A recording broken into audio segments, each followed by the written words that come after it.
In this tutorial, we will review the California State PTA resolutions process and help you understand why they are so important.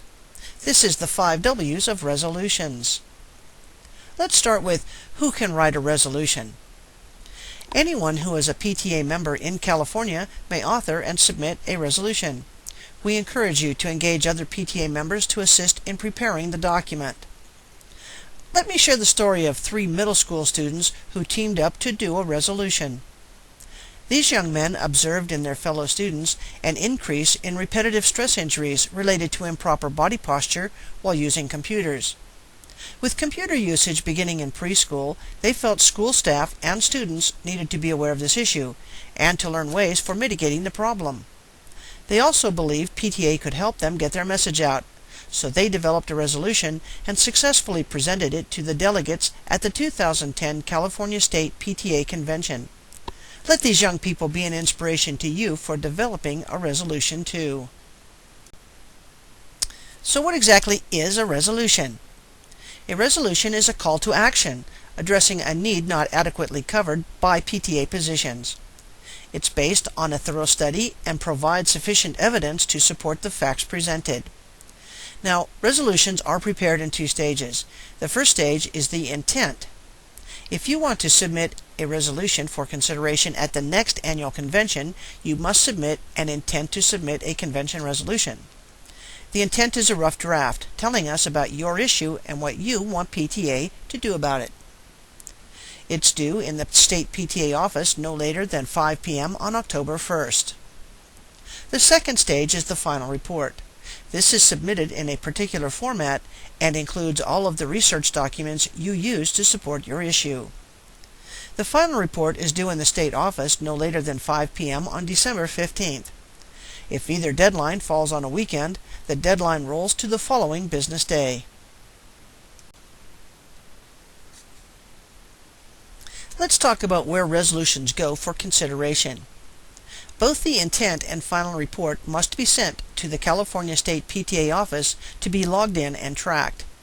The office staff then distributes copies to members of the resolutions committee. The committee determines whether the submission meets established criteria. Now, between October 1st and December 15th, committee members will mentor you in developing the resolution to the final stage. If the criteria have been met, the Resolutions Committee will make a recommendation to the California State PTA Board of Managers that it be forwarded to convention delegates. The Board of Managers officially authorizes the resolution for consideration at convention. At convention, the resolution is presented to delegates from around the state.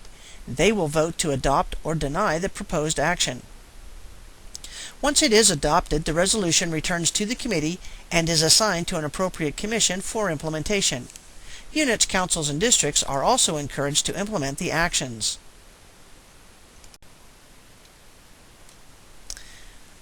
When is a good time to begin working on a resolution? If you have an idea for a resolution, begin working on it now. However, in order for it to be considered at the next annual convention, remember to tell us of your intent to submit a resolution no later than October 1st. If you miss this deadline, that's okay. You can always submit it for the following convention. Now, as I mentioned before, once you have told us of your intent, the full document must be finalized and submitted no later than December 15th.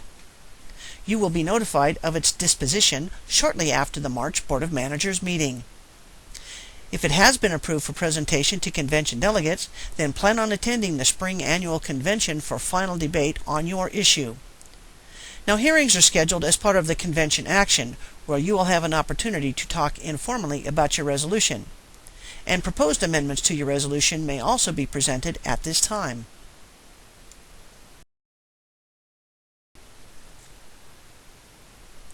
Okay, so why are resolutions so important to the PTA? Well, they are a major source of policy and direction for action by the state PTA and constituent associations, our units, councils, and districts. We depend on resolutions for the authority to support legislation as well as to do the work of the California State PTA. They are used as vehicles to reinforce our legislative arguments and maintain our credibility with government agencies and the public at large. Decisions affecting our children, youth, and families are made every day by local, state, and national policymakers. In a democratic society, and certainly through the PTA, we are uniquely qualified to influence their policy decisions through our work and collective voice. Problems or situations with a statewide impact affecting children may warrant PTA action. The convention resolution is one way to build support. The resolution presented by the middle school students gave them a statewide audience to hear about a problem. The action they sought is now in progress. To learn the details for building a resolution, please be sure to watch the video entitled How to Write a California State PTA Resolution. If you have any questions or comments about resolutions or the content of this video, contact us, resolutions@capta.org. Thanks for your time.